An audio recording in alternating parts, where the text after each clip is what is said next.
Camtasia 2019 is here! What's new in Camtasia 2019? Number 1, the feature I'm most excited about is automatically adjusting audio levels. New projects automatically raise your volume when it's too quiet. Number 2, cursor smoothing. Instead of our mouse cursor moving all around, the cursor smoothing effect makes a steady path from start to finish, making our screencasts more professional.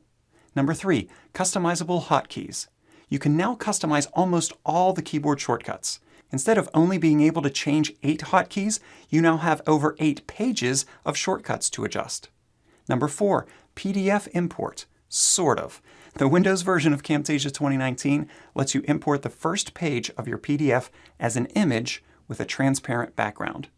Number 5, adjust text spacing. Text callouts in Camtasia now have properties to let you space out your text or squeeze it together. Number 6, canvas presets. You can set your canvas dimensions to match specific devices and social media platforms. There's also a new 4K video preset. Number 7, block text style for annotations. There's now an option to make your text callouts blockier. Number 8, new device frames.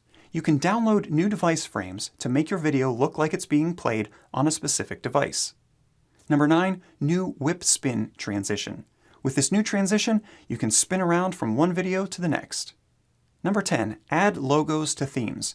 You can now add your logo to some Camtasia assets, like lower thirds. And if you're using Camtasia 2019 for Mac, you can now export several videos, hide icons while recording, access new visual effects, and use the touch bar. CamMastery.com has details on all these new features, as well as Camtasia videos, resources, and courses.